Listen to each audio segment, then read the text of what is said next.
Hello and welcome back to Wisdom in Action, the podcast where we explore what it takes to bridge the gap between knowing and doing, because that's where the real wisdom is born. I'm Ostra Putninja, resilience coach and podcast strategist, and I created the space to have honest conversations with real experts and bring you practical insights you can apply, not just think about. Today, we're joined by Heike Yates, a midlife fitness expert with over 35 years in fitness, nutrition, and mindset coaching. She's also an author and creator of Spark Framework.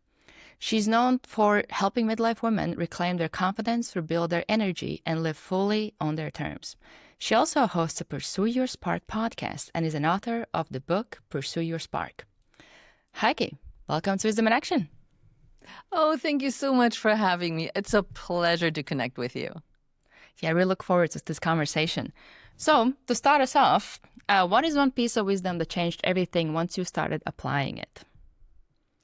I think the wisdom of exercise, how exercise can change everything. You know, so many people tell me that it's really hard to start and I don't know where to start. And for myself, I really fell into exercise by accident. I never in a million years would have thought that I would be where I am now as a midlife fitness expert 40 years ago. So by now it's almost 40 years ago. But it's how exercise can change not only your body, but the way you feel and you think about things and the things that you take from there that make you more empowered, more confident in all the choices you have in your life. Okay, there's a lot to explore here. Even with, it was interesting that you said that you fell into it. In my life, for the most part, I think for the majority of my life, I have been into sports. I played basketball, I did swimming, and then I did like a few months of javelin, and I have always been active. But in my case, what I would experience is falling out of sports, where I would, for some reason or another, I would just stop training and then I would get back to it, or I would kind of fall off the routine, or life takes over, or whatever might be the case. So it's very interesting that all of us, we have kind of different experiences. We either fell into it or fell out of it. What was your journey with starting it? Because I think for a lot of people, it can feel intimidating, especially with all the information out there, all the different sports and different approaches and methods, and everything can seem so overwhelming. You know, I think the hardest part, Astra, is that people think they should be like somebody else on the internet. That Susie on the internet does all these amazing things, and who am I to actually strive to do this? We admire, we think, oh my God, this is amazing. I can never do that. Who am I to actually want to do this? I'm not good at this. What if I fail? And this is just the beginning of it. And yes, we have that information overload where I think, at least from my perspective, that you think, oh, I don't know where to start, which is true. But when I feel we really dig deep down to what people are feeling and thinking, it's, yes, there's the overwhelm, but am I good enough for this? Should I even try this? Who am I to want to strive for that body, for that look, for that strength that so many portray? Yes, it's an inspiration on social media, but on the other hand, it's also very discouraging. I can really relate to that. Good example, we just discussed first week of doing Pilates this week. I would postpone it for such a long time because I had this story in my mind, like we all do with everything else that we might be doing. I had this story, so I'm pretty like big, muscular, and that kind of stuff. And I would think like, oh, I'm not like small enough or petite enough or whatever to go and do Pilates, but that was because that was my assumption. And then it's also, oh, it's in a group setting, so what if I fail? I have never done it. I have heard about it, but never really done it. And I have this concept, it's in my other podcast, which is called Chase the Impossible, which I look for things that I would identify as uncomfortable, or I would feel some shame or some kind of negativity towards them. And then I go and try to do them. And I signed up to my class, and my friend also said that she wants to come with me. She ended up not coming, which actually served me well because it was my chance to kind of explore the whole experience instead of like attaching to somebody who gives me the sense of comfort with me. Yep.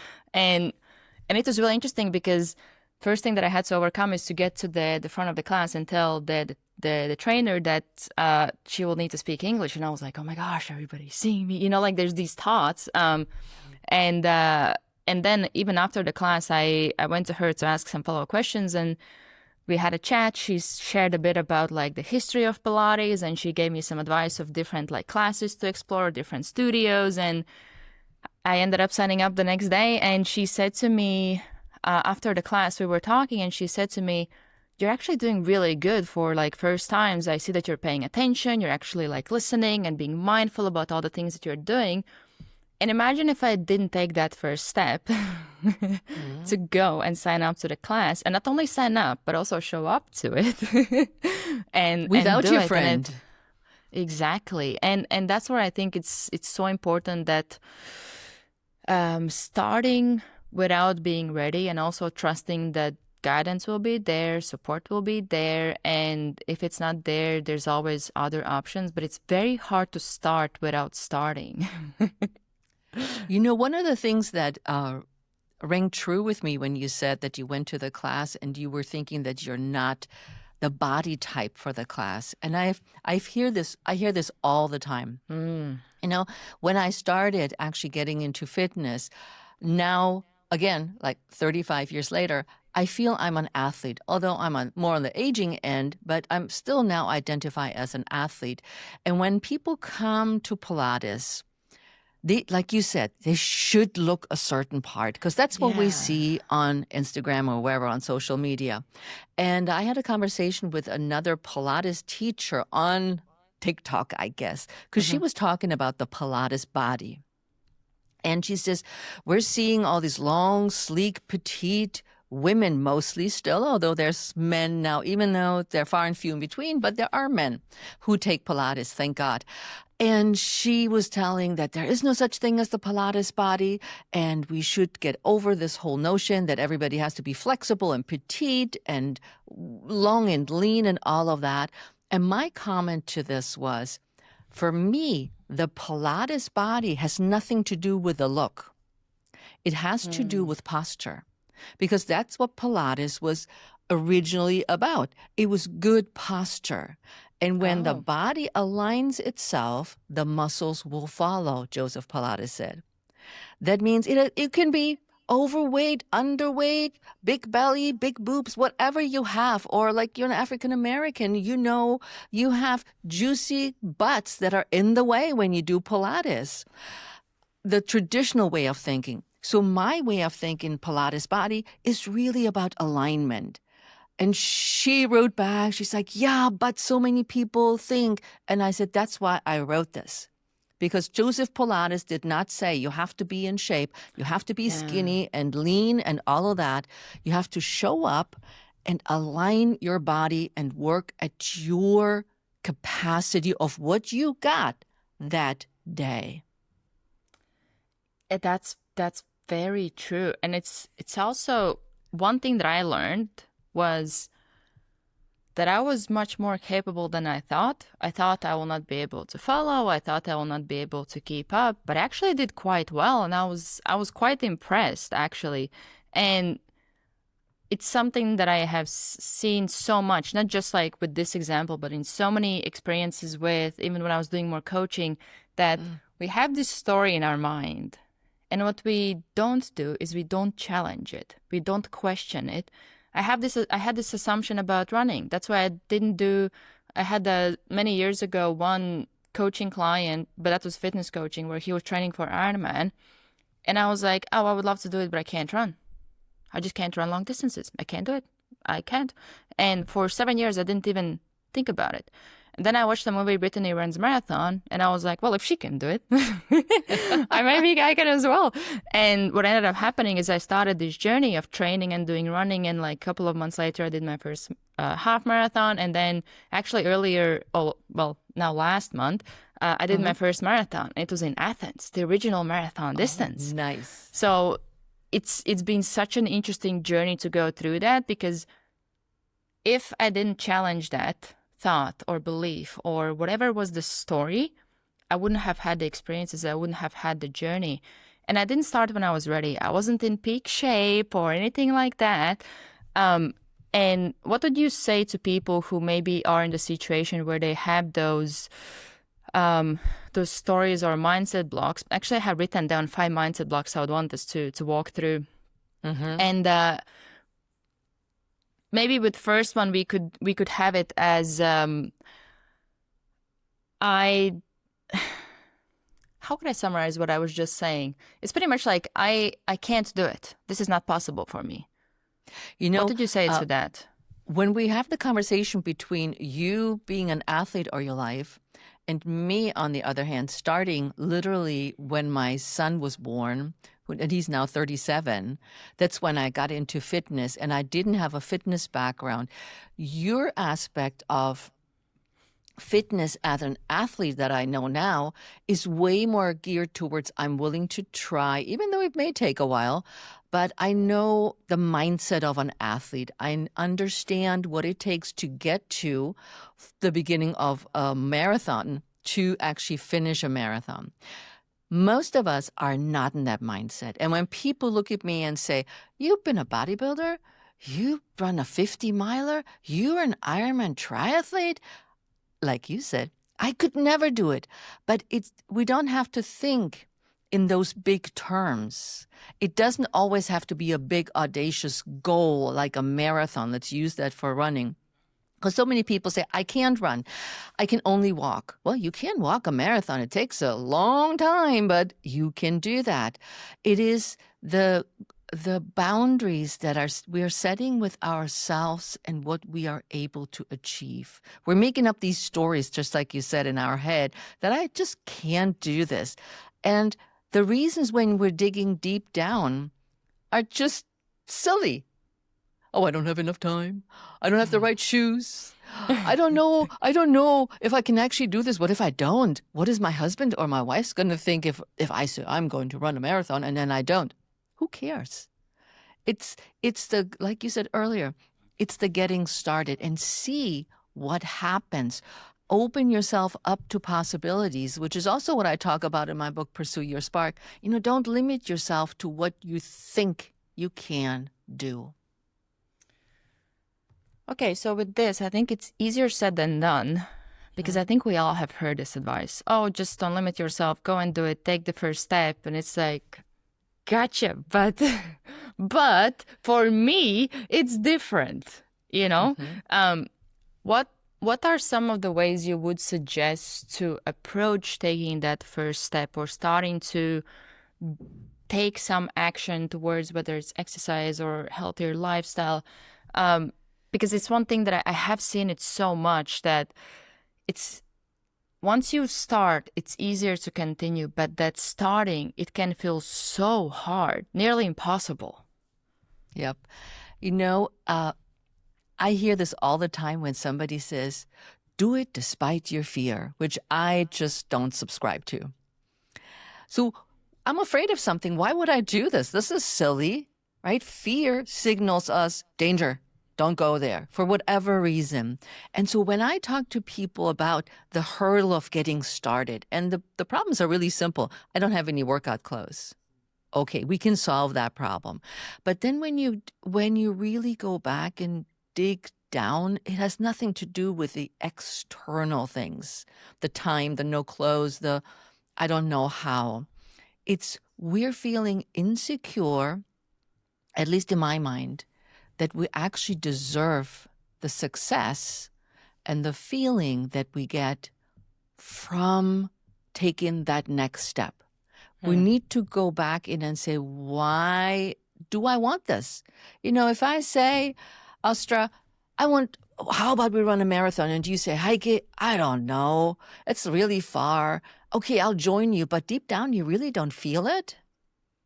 It's not your goal. It's my goal. And you're satisfying my needs, but not what your needs are. And the simplest way is to really, which is actually the hardest way, is to dig down and say, what do I really want? And many women along the way, whether it's midlife, before even careers and kids and all this, we lose the path of where we want to go, not where we should go. And so digging deep down and saying, what did I really want to do when I was younger? What is it really that would light me up, that I see other people do and I think I can't do it? Start with that and sort out what might be something that you're like, oh, I really definitely want to try that. That's a really good advice, because I think a lot of the times we don't really take time to think what we want. Especially, I think it's very common with women, because we are used to putting everybody first and everything comes first. And that was another block that I had written down about the people pleasing, lacking boundaries, and putting others first. Because it's very hard to find time or prioritize doing some exercise or a healthy lifestyle if everything else comes first and there's always something to do. Mm-hmm. It definitely is. And, I just was in Portugal with my family. My son and his wife and our 2 grandkids live in the Netherlands. And so this year we spent Thanksgiving in Portugal together. And it was really hard to step out of my role as grandma and not continue to offer babysitting services, or sure, I take the kids, you go to the coffee shop. Sure, I don't need my walk today. I'll just push the stroller. And I did struggle with my boundaries, because they know I love to exercise. I know I love to be fit. But a lot of women feel that way because we're just destined for those roles of mothers, grandmothers, caregiver, or even in between all of those, that we do feel guilty when we try to carve out time. And I did feel guilty. And then finally I said, okay, let's go to the playground. We're going to walk really fast. And then we run back and forth on the playground. So yeah. What are some of the things that you have used in your experience or with women that you're working with to set those boundaries or take those steps towards even like freeing up some of that time and dealing with guilt that comes with it? Because everybody says, oh, just get over it. Don't have to feel guilty. And that is really silly. That's not working, because you just don't. I think that first off, we need to learn to set boundaries with ourselves. And the classic thing we all hear just say no. Learn to say no to things that don't serve you. But boy, is that hard to say to your son, no, I really don't want to babysit your kids right now. My grandchildren, guilt. So now what do? How do you deal with this?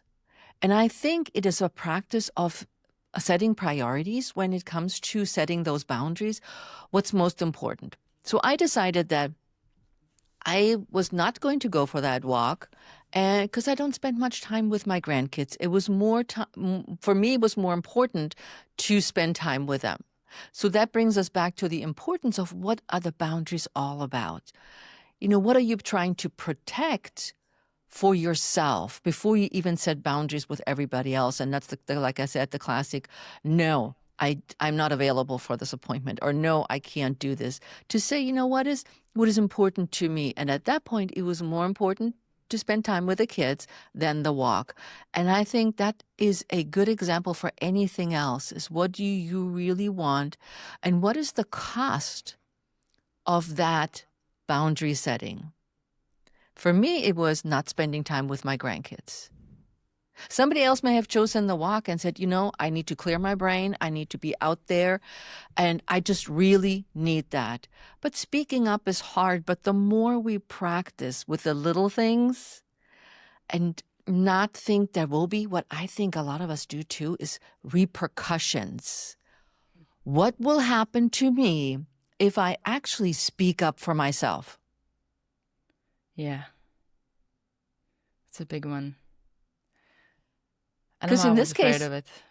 Yeah, we know. Is it that I won't spend time with my grandkids? Is it that I won't be running the marathon because I didn't step up?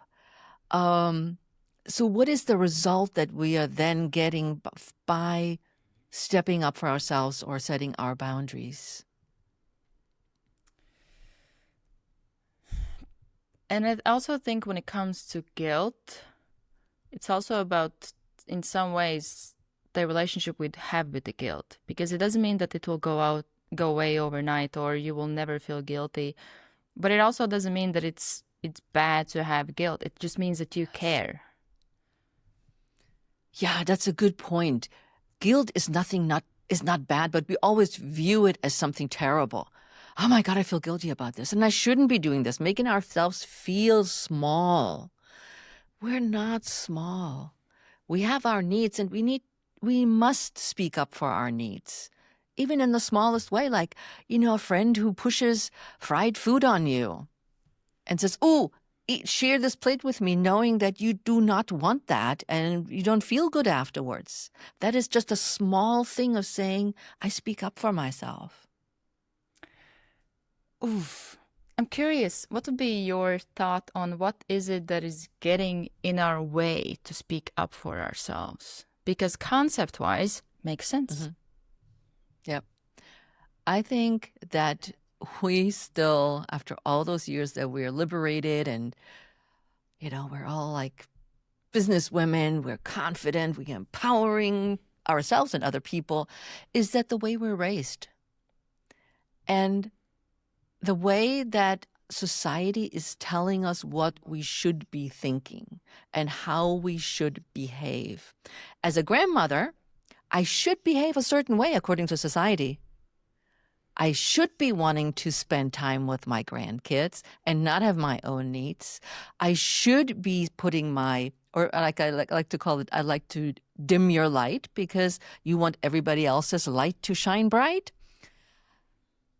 And that's a hard mold that many women, have to work ourselves out of one way or another. And the support of other people that think the same is definitely helpful. Reading books like Pursue Your Spark, or talking about it. I mean, women love to talk about stuff. Let's talk about what can help us to move forward instead of griping about, this and that happened. What can we do better and how we can support each other in that journey to get out of that mold that we have been imprinted on? Yeah, and it is a journey. I know that for me, it's still a work in progress, but I'm definitely in so much better place. I never thought I would be able to say no and not explain it, and and just know that even with I don't know, I have had so many people call me crazy with the things that I'm doing, or or even ask me like, or tell me I have no life and all that, because growing up, I didn't really live the partying lifestyle or anything like that. I would wake up at 5 a.m., do my workout, and, learn, study, things like that. So for the most part, I felt like I'm the weird one. But at the same time, a lot of the behaviors that my peers would have, for me, that didn't make sense. Why would you stay up so late, and then the next day you feel so bad and all that? But I also understood that it's a lot of fun and it's part of the culture and all that. But it was really kind of like frustrating to go through that. And it took me a while to kind of step into my power and be okay with just being the way I am. I'm quite proud that even despite feeling that pressure, I didn't really change my behavior and what felt right for me. But what I would do, which is not helpful, is kind of like I would isolate myself away from those people, which doesn't help too much, but at least I didn't have to compromise my kind of authenticity to try to fit into something that I didn't feel that I was fitting in. But it is a tricky one to navigate, because especially when you feel that something is right for you, but the world around you is not really supporting it. Or another one that I have seen a lot and probably also experienced it is, you said that you're going to do something, and initially people will support you, but then after 5 or 6 times of failing, they will slowly stop supporting you because of the past behavior patterns.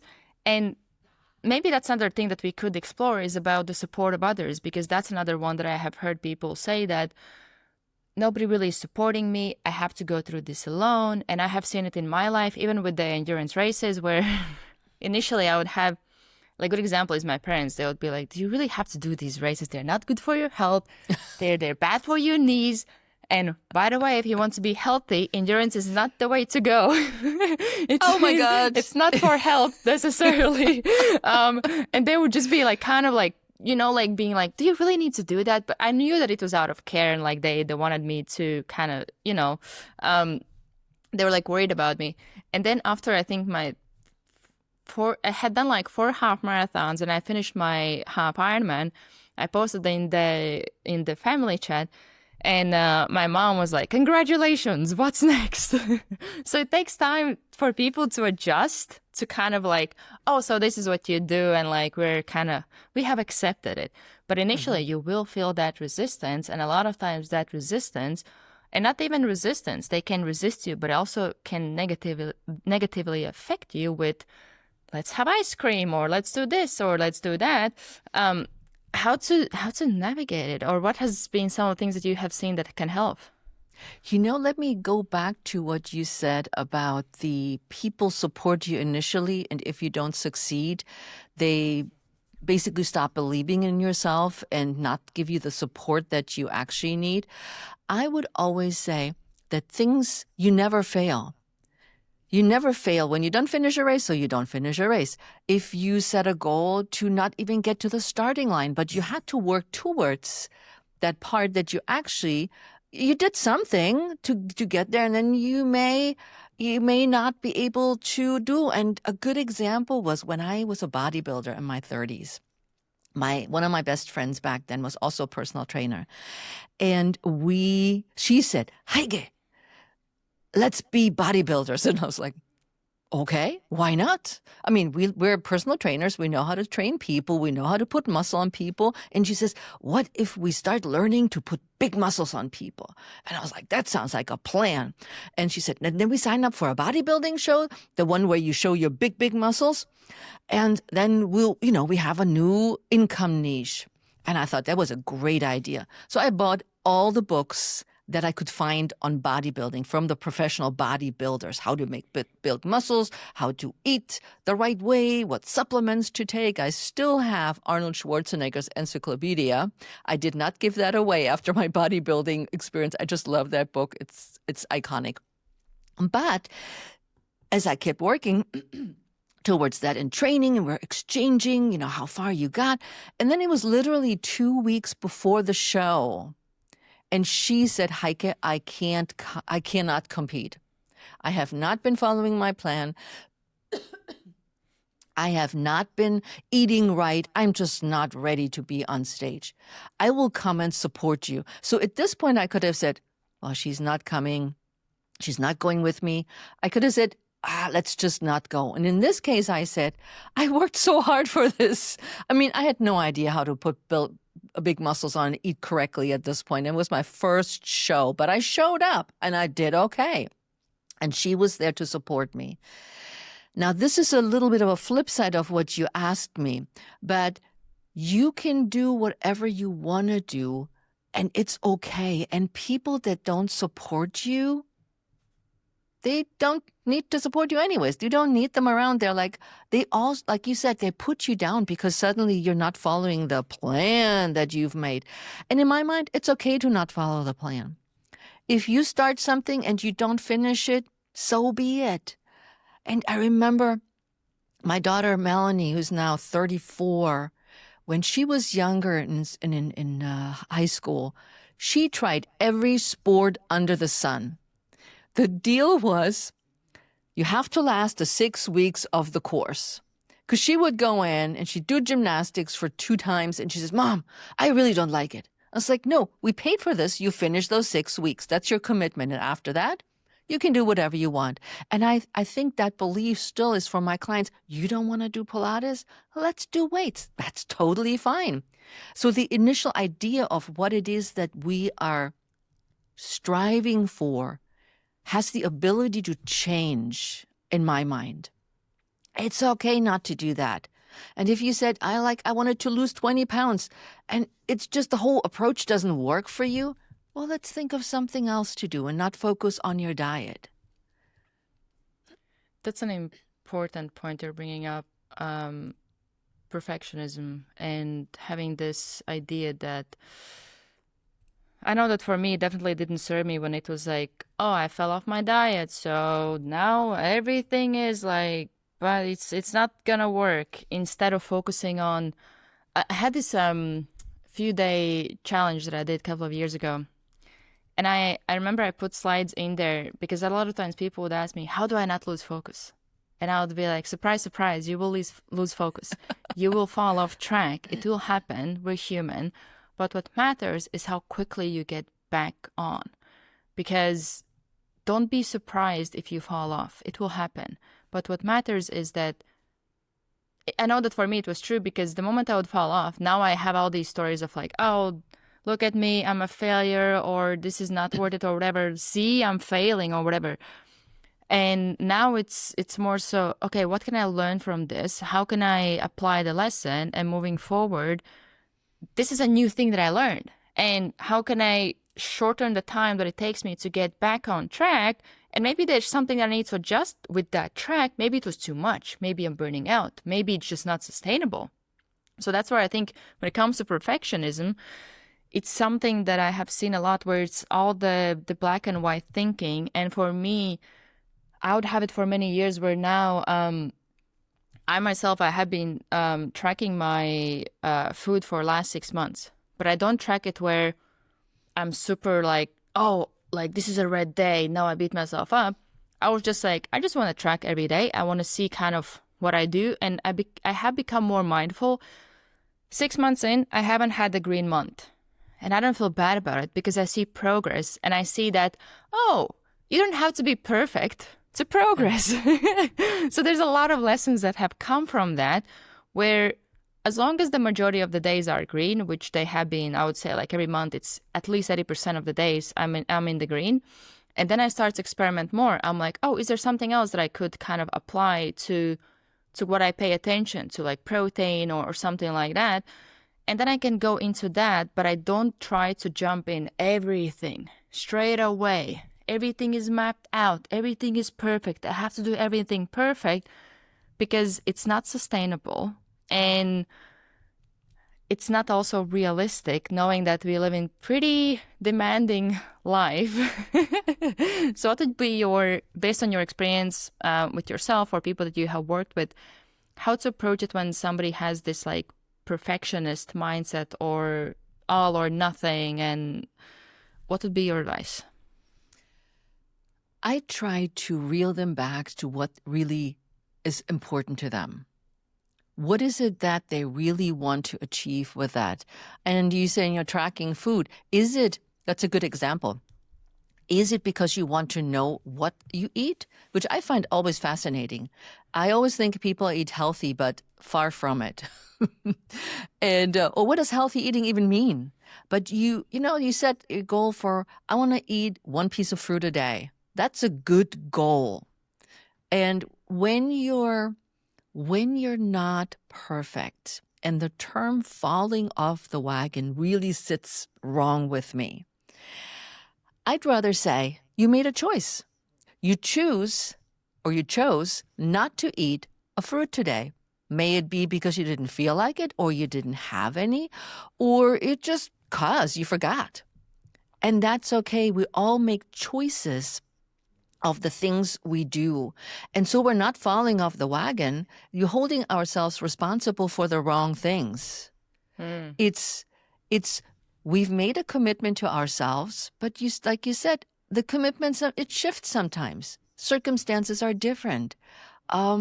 Things come up because you may not be able to get that fruit. And just the other day, one of my clients came in right after Thanksgiving into my studio.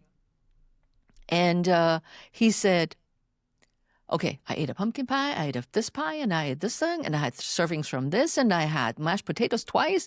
And he gave me the whole litany of what he ate. And I was like, okay, can we start exercising now? And I said, now you unburdened yourself of the guilt of eating all of this. And he said, well, yeah. And I said, no, you made a choice. You didn't have to eat all this. But since you chose it, own it. Don't tell me about your guilt and that you overate and now patting his stomach, we need to do something about it. I was like, no, we don't need to do something about it. You need to make different choices or live with a choice that you made. And I know that sounds so harsh, but I think it's the truth. Let's not blame other people or circumstances for when we're not doing what we promised ourselves to do, which has nothing to do, in my mind, with being perfect, with perfectionism. It's ownership. Ownership. Thank you. Yeah, ownership and accountability. It's something that I have. It's been very interesting, even when you said about the goal of tracking. I don't necessarily think I have the goal, because initially there was a time that I would be like, oh, I have this goal to get to this body or this weight or whatever. Right now, my goal is progress and also awareness. And there's a lot that has come from this experience, because I did approach it with the mindset of, I don't expect it to be perfect. My goal is to just track and kind of see what happens, kind of thing. That. And I went to Rome, and I didn't restrict myself. Actually, on Rome, I easily had green days because I was walking a lot, which I was surprised. I didn't expect that. I was like, I ate ice cream, I ate pasta, I ate everything, and I was still not going over the calories. But it's been very interesting even to go through the journey of having, let's say, a cheat meal and actually enjoying it instead of feeling guilty about it, and giving yourself that permission of, like you said, I made a decision. I might as well enjoy it instead of feeling bad about it and now beating myself up and doing it for days, looking back on that one bad meal that I had. Instead, it can be like, I really enjoyed it, and move on with whatever I need to focus on the rest of the day or the next day when it comes to the nutrition. So it's been really interesting to go through that, even catching those emotions or those moments when there's like those things that come up, and a lot of the awareness has come from it as well, where I start to notice certain patterns or healthy and unhealthy patterns. What are some of the routines that help me to kind of be better, and what happens when you're going through like stressful time or traveling and those things. So it's been very interesting to explore it from that side, because there was a time that I would track calories a couple of years ago when I would be super like, you have to hit this and then I have to, and I would get so obsessed with it that I had literally no life. I wasn't able to enjoy anything that I did because I would just be thinking about calories all day. Oh my God, yes, I did that too at some point. I think everybody goes through that phase. I mean, it's interesting, but it's really, oh my God, seriously? And like at the time, I wasn't able to enjoy. I would just be feeling so restricted, where now if I eat something unhealthy, I don't beat myself up for it. I just enjoy it and then I move on. And I try to also look, maybe you can talk on that as well, about looking at the bigger picture instead of just one tiny mistake that I made, which, let's say, the whole month I have been in the green. And then this one day comes. And then for the rest of the month, I focus on this one day instead of all the progress that's been happening for weeks. Oh my God. Isn't that the truth? I hear this all the time too. I've been good. I've been bad. I'm like, what does that mean? Are you a terrible person now? Or, what does it mean? Now, number one, I want to hone in on that cheat meal. Cheat meal. There's no cheat meal. You're making a choice. True. It is the same thing. I want French fries. When I go to Amsterdam, I love their French fries. They're double fried, super unhealthy if you look at it from a health perspective, but they're the best thing on the planet. Will I not eat them? No, I will eat them. I eat one serving. I will not eat them every day, because that will be a different situation. If you do that behavior every day, that would affect your health overall. But if we're looking at, I eat the ice cream because I want it, I eat the French fries because I want it, there's nothing wrong with that. And, let's stop ourselves or rewarding ourselves with a cheat meal for good behavior, which is, to me, all backwards. You don't need to True. cheat. You can eat it whenever you want to, and you don't fall off the wagon. You make choices. It's as simple as that. But again, society tells us that we should be doing that and that we should be feeling guilty because we had those fries, and that we definitely fell off the wagon, whatever wagon that is. But it's really looking, like you said, look at your green days. Look at where your progress already has taken you, no matter whether it's nutrition or exercise or even working on your mindset with boundaries. Where have you come forward already, and then decide, which I always like is a very interesting experience, is to decide what the new direction may be. If you say, I'm trying to eat healthier, whatever that means for people, eating a piece of fruit every day, and you're just like, I don't like fruit really, well, then don't do it. Just don't do it. Find something else. Eat more carrots. That's great too. But it's really figuring out what it is that works for us. And like you said, you went to Rome. Well, why would you not eat the amazing Italian food? Seriously. Imagine if I was like, oh, I can't because I'm on the diet right now, so I can only eat whatever. And now I just have to see everybody else enjoy their time, have fun, have great food. And I'm being like, I think it's different when you're in that mindset of like, that's what you prefer. But if it wasn't what I would prefer, then I would feel bad looking back on that trip, have some regrets, or have these thoughts of like, yeah, I stuck to my plan, and even with that, I didn't have a plan. So similar to your point, I wanted to have pasta, so I got pasta. I wanted to have, there was such good, the ice cream was Gelato. so good. Gelato, yes, so good. And I would just get that. And it is very interesting that even as you were speaking, I was thinking about that, oh, good, bad, or right, wrong, instead of, well, I just want to have gelato. No good or bad. That's it. Yeah. It's very interesting. So before I ask you last question, there's two questions, but is there, I'm curious if there's any more myths maybe that you would want to address when it comes to specifically like the diet, the nutrition, the eating, because I think it's something that a lot of us tend to obsess over or get over focused, and it's something we have to do every day. You can't skip eating unless you're fasting. which I fast part of the day, but it's a choice I made. And it works for me. But again, when you're thinking of the myths, it is true that not everybody should practice intermittent fasting, but you have to figure out if this is for you or not. So you have to test it out. If it's not for you, that's totally okay. But when we're thinking about the myths itself, well, maybe that's not a myth. But anyways, don't jump on the next diet wagon that you hear. Not the next diet will be better than what you ever tried before. And I'm anti-diets to begin with, because I think intermittent fasting is not a diet, it's a lifestyle. But what can you maintain for a lifestyle that when it comes to what you're doing? Because with some of the listeners may live in rural areas where it's hard to get to fresh fruits and vegetables, or they're really expensive. So we also have to look at the lifestyle of people, where they are.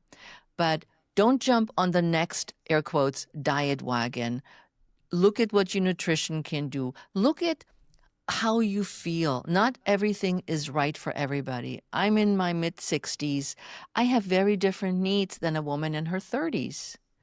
And so you have to look at where you are and don't buy into, I've done them too, the health challenges, that in 6 days you can change everything. That's a myth. You may have an idea of sort of what it is you're going to do, but you will never, most parts, you will never go past those 6 days because you feel you finished what you accomplished. Yeah, you might change, but you can't sustain. You can't sustain. Think about what fits your life. Not everything fits your life. pick exercise that is good for your body now, wherever you are in your life and whatever your goals are right now.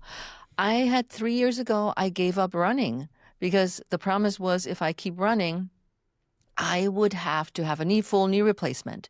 So I chose not to run.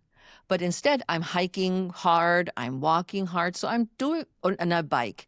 But it's change with what your body really needs at every season in life. Don't think that you have to do CrossFit or HIIT training or whatever it is, or be a triathlete like the two of us. It's what is good for you. Look at that. Really open up your mind to possibilities. Yeah. And stay open and be curious and try things out, and step by step, baby steps, and as long as you just keep doing it, you will see results. You will see improvements. You will feel better, and yeah, I love that. So, Yeah. before I ask you the last question, where can people learn about you, connect with you, maybe share a bit more about your podcast and the book as well? So you can find me anywhere basically on social media under my name, Heike Yates, HeikeYates. And you can find me also, Pursue Your Spark is my brand. You can buy my book anywhere where books are sold. And we're currently working on getting my audiobook out as well. So that should be out there soon too. So I'm super excited about that. But you also can reach me by literally going on my social media or look on my website, and I'd be happy to chat with you about anything that is health, wellness, fitness related, something like what you talk about, Astra. Yeah, love it. So last question I have for you. What is one piece of wisdom you're still learning to live? The freedom of enjoying my freedom that I create for me now that I get older. I've always been big on freedom. That's why I left Germany in my early 20s. Freedom is the most important thing in my life. I mean, health is always first, but freedom to do the things I want to do, freedom to choose what works for me and not be judged, and really go for it and do things. Love it. Love it. Well, Heike, thank you for coming on, sharing your wisdom. And to all of the listeners, if there's any of you who's also an expert who wants to come on, share your wisdom, there'll be details below. And if you want to start your podcast, need help with getting on podcasts, there'll be information below as well. Thank you for tuning in, and we will see you in the next episode.